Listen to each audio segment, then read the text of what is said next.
think it's time to blow this scene. Get everybody in the stuff together. Okay, 3, 2, 1, let's jam.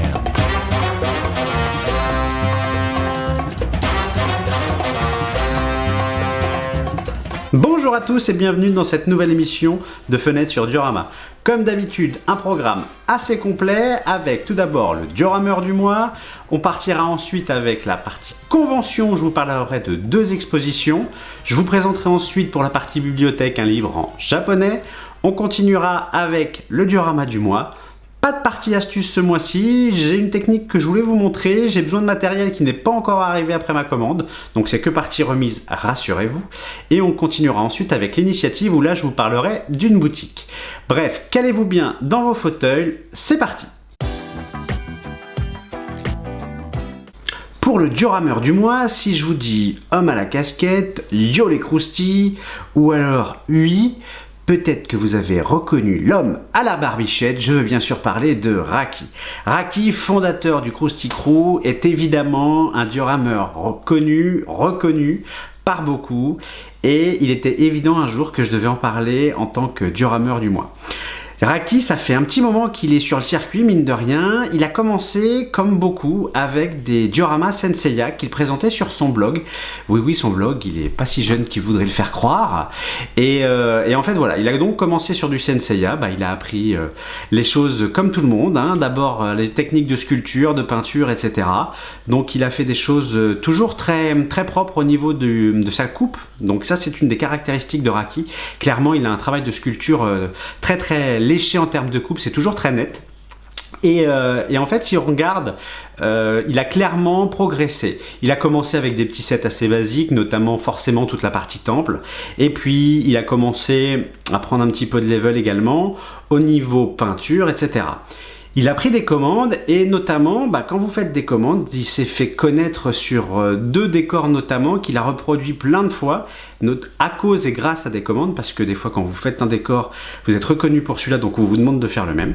Donc il a d'abord notamment fait beaucoup de fois le Testament d'Aiolos, où clairement c'est quelque chose qu'il a reproduit quand même pas mal de fois. Et à chaque fois, il y avait quelque chose de différent, que ce soit le format, les couleurs. On voit quand même que à chaque décor qu'a fait Raki, alors que parfois c'était souvent sur le même thème, il a toujours essayé d'apporter quelque chose en plus à son univers. On peut le voir également sur un décor qui avait été souvent reproduit par lui également, qui sont donc dans le temple de la Vierge, la porte des Twin Souls. Et voilà, c'est un décor qu'il a souvent fait, souvent au format d'étolfe, des fois à d'autres formats. Mais donc voilà, c'est quelque chose où à chaque fois, il essayait d'avancer, il progressait, et on pouvait voir qu'en termes de mise en espace, de sculpture, de peinture, il y a toujours du progrès. Avec le temps, Raki a commencé à travailler toujours sur du Senseiya, mais avec des choses un petit peu différentes. Je parle notamment au niveau des thèmes et notamment des couleurs. On peut pas penser, notamment, il avait fait un décor Poséidon où on voit qu'il se détachait un petit peu de ce qui pouvait se faire à cette époque-là au niveau du monde du diorama. Et puis il a commencé également à reproduire le pilier qui était cassé, qui avait été également fait par d'autres, mais c'était pas forcément cette idée-là qu'on voyait le plus souvent. Il a commencé donc à travailler son jeu de peinture. C'est à ce moment-là, je pense, qu'il a vraiment, après la partie sculpture, qu'il a pris du level au niveau peinture. Et ensuite, avec le temps également, il a commencé à travailler les fonds en trompe-l'œil, qui sont une de ses marques de fabrique, qu'on le voit depuis un certain moment faire dans plusieurs décors. Et donc voilà, Senseiya a clairement été pour Raki une école.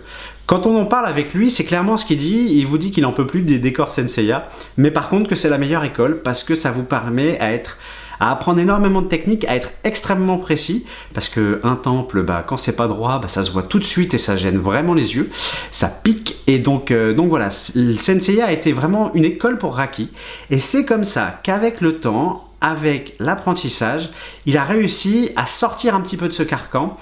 Et à un moment donné, il y a eu clairement un rejet de l'univers Senseiya. Il est passé à complètement autre chose, notamment avec d'abord du Marvel et ce fameux diorama Iron Man, où là, clairement, on sent que toute l'expérience emmagasinée, il a pu la ressortir à sa façon sur un autre univers.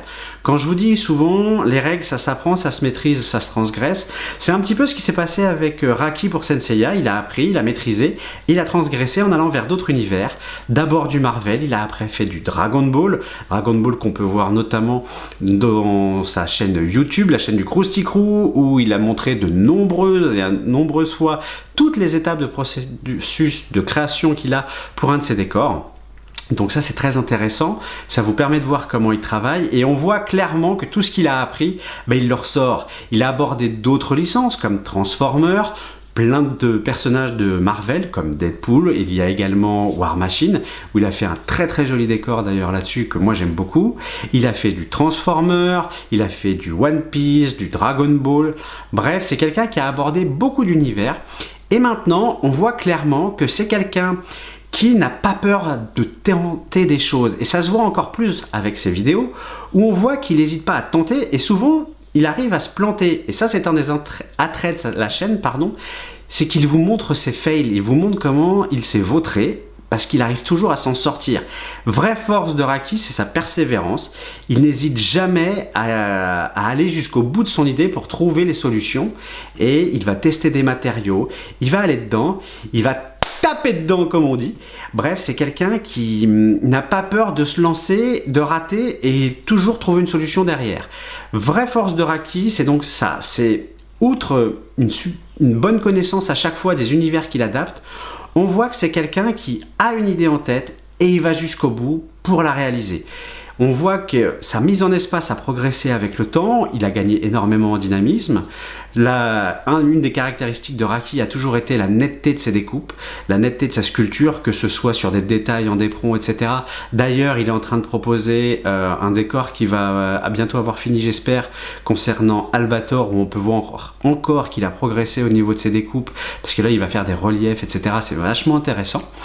Et voilà, ensuite il y a la peinture, pareil il a commencé avec les pinceaux comme tout le monde et ensuite il s'est mis à l'aéro, on voit qu'il travaille, que ça avance, on peut le voir notamment avec la gestion de la couleur dans son dernier petit playset Dragon Ball Z notamment avec l'attaque de Kaio où il y a tout ce jeu au niveau des nuances rosées et blanches, on voit vraiment que voilà, il y a toute cette maîtrise que Raki n'a pas au départ, puisque forcément il apprend, et après il va se lâcher et il va maîtriser les choses.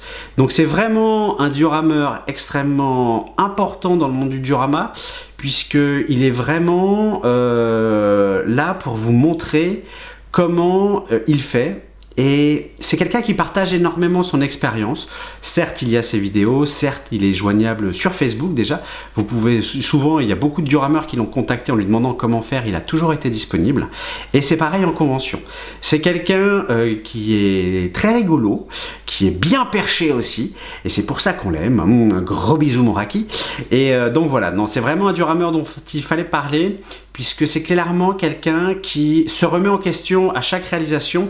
Il est là pour apprendre. On sent clairement qu'il sait qu'à chaque fois, il doit apprendre quelque chose de nouveau, maîtriser quelque chose de nouveau, tenter quelque chose de nouveau.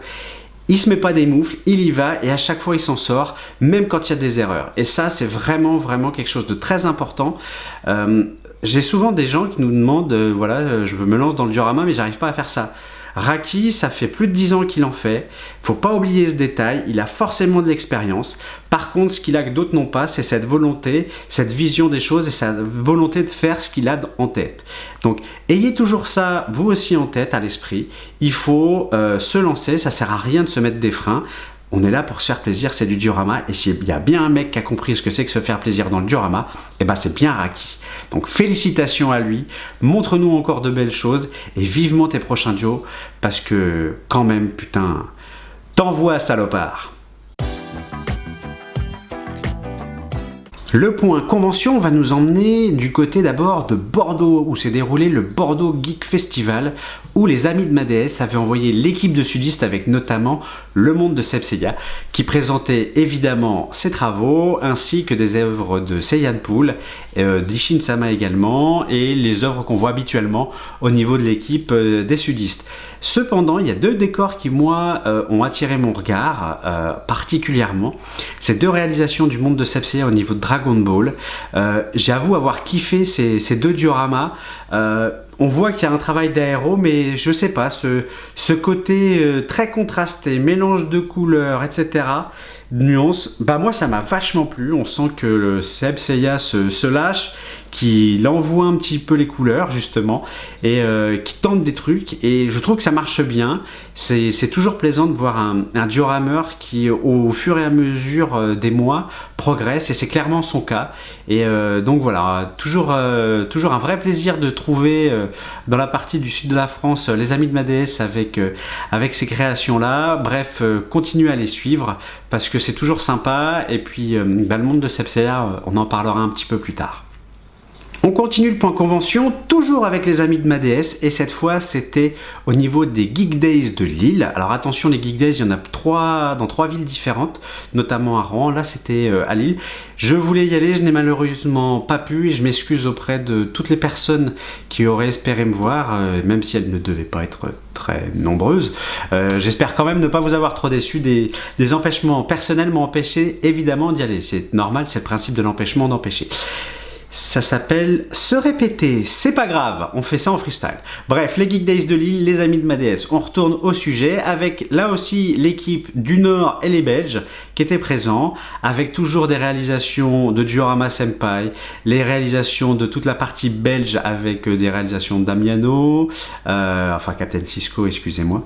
Vous aviez également du Renatus, du Dark Scorpionoc, enfin etc. Au niveau du Nord, vous aviez également Lilidor Création, pardon. Donc voilà, avec ses Pokéballs. Et vous aviez également les frères Vist qui étaient là. Et d'ailleurs, les frères Vist, il y a deux décors qui ont été faits, qui ont particulièrement retenu mon attention. Il y a d'abord celui sur Dragon Ball, cette espèce d'énorme pic rocheux que j'ai trouvé très intéressant dans le format, dans le traitement. Je pense qu'il y a encore un petit peu de travail à faire, mais on voit vraiment que là aussi, il y a du progrès, il y a des choses qui se mettent en place pour aboutir vraiment vers de belles choses. Et déjà le format moi m'a beaucoup plu, même si je ne sais pas, c'est cette forme un petit peu oblongue, peut-être que les frères Vist ont quelque chose à voir de côté de la taille de leur engin. Enfin bref, passons, ceci ne nous regarde pas. Et on continuera toujours avec les frères Vist avec un décor Senseiya, c'est Get Vist qui avait ça. Et ce playset là, je l'ai beaucoup aimé. Je trouve qu'il est totalement dans ce qui doit être fait dans un diorama, c'est-à-dire au niveau de sa mise en espace, avec le côté dynamique de la mise en espace, le côté très réussi de la sculpture, c'est propre, c'est léché, c'est impeccable. Et puis voilà, les nuances très travaillées, beaucoup de jeux de nuances, de clair, de sombre, enfin voilà, c'est un décor qui m'a beaucoup plu, qui méritait donc qu'on en parle. Donc voilà, comme toujours les amis de ma déesse présents dans un maximum de conventions, avec toujours des gens disponibles. Vous aviez aussi les Pokéballs, je vous disais tout à l'heure, on en a vu de nouvelles par rapport à la dernière convention. Vous aviez également toujours ce Jimbei de Diorama Senpai qui moi me fait bondir de plaisir à chaque fois que je le vois. Bref, une convention là encore où les amis de ma déesse sont présents, disponibles et sont là pour vous. Donc encore un grand bravo à cette association qui fait énormément pour les collectionneurs, les diorameurs, les customers. Donc si vous avez l'occasion d'aller les voir, quel que soit l'endroit où vous soyez, n'hésitez pas, foncez. Pour ce point bibliothèque, je vais vous emmener du côté du Japon avec un vieux livre puisqu'il a été édité en 2007. Il s'appelle Gundam Diorama Master. Voici ce livre. Il coûtait à l'époque aux environs de 2000 yens. Il était aux éditions MediaWorks et c'est clairement un livre magnifique que vous pouvez encore trouver sur eBay ou sur d'autres sites d'enchères aux alentours de 35-40 €. C'est souvent des envois internationaux, donc regardez les frais de port. Mais c'est un livre absolument génial. Gundam est évidemment une série qui est extrêmement importante dans le monde du modélisme et de la japanimation, dans le monde du diorama donc, et beaucoup de livres ont été faits au Japon avec ça. Et ce livre Gundam Diorama Master va vous montrer le travail de professionnels ou semi-professionnels, voire d'excellents amateurs on va dire, et sur justement tout l'univers Gundam, la réalisation de diorama. Il va y avoir des step by step, donc étape par étape, work in progress complet qui vont vous montrer. Certes, les informations sont en japonais, vous n'avez pas donc toute la finalité de l'information, ce qui est forcément frustrant, mais les photos sont très détaillées, ça vous permet quand même d'apprendre plein de choses, de voir comment les gens travaillent, et il y a des trucs de folie. Le bouquin est une excellente édition, papier glacé, une couverture semi-souple, en tout cas, ou semi-rigide, à vous de choisir, et donc voilà, c'est vraiment quelque chose de super bien. Le bouquin, alors je vais regarder parce que j'avoue je ne me souviens plus, mais il fait voilà, une centaine de pages. Vous le voyez avec les photos, c'est vraiment un bouquin ultra complet. Si vous avez l'occasion, pour moi c'est clairement un livre que vous devez avoir dans votre collection si vous souhaitez avoir des livres sur le diorama. Donc Gundam Diorama Master, ça date de 2007, mais c'est juste magnifique comme vous avez pu le voir sur les photos. Le diorama du mois va nous emmener du côté de l'Italie, et non, je ne vais pas vous parler de celui que tout le monde connaît, Hitokiri, dont j'avais déjà présenté le travail, mais je vais vous parler d'Akira Diorami. Si certains d'entre vous sont sur Facebook, il a un groupe fermé dans lequel il montre notamment son travail. Et ça fait plusieurs mois que je le suis, que je ne sais pas trop comment en parler parce que vu que son groupe est fermé, on ne peut pas forcément faire suivre les photos et c'est assez frustrant. Et là, justement, il a sorti un diorama, Senseiya, qui pour moi est tout simplement le diorama du mois. Il s'agit de la porte d'Hadès. La porte d'Hadès, il l'a réalisé. Alors, le sol est en deux parties. Je ne considérerais pas ça comme un défaut parce qu'on a tous des problèmes liés à l'exposition en vitrine, voire des fois des problèmes de transport. Donc, le sol est séparé, certes, mais pour moi, c'est clairement pas un défaut. On va d'abord justement parler de ce sol.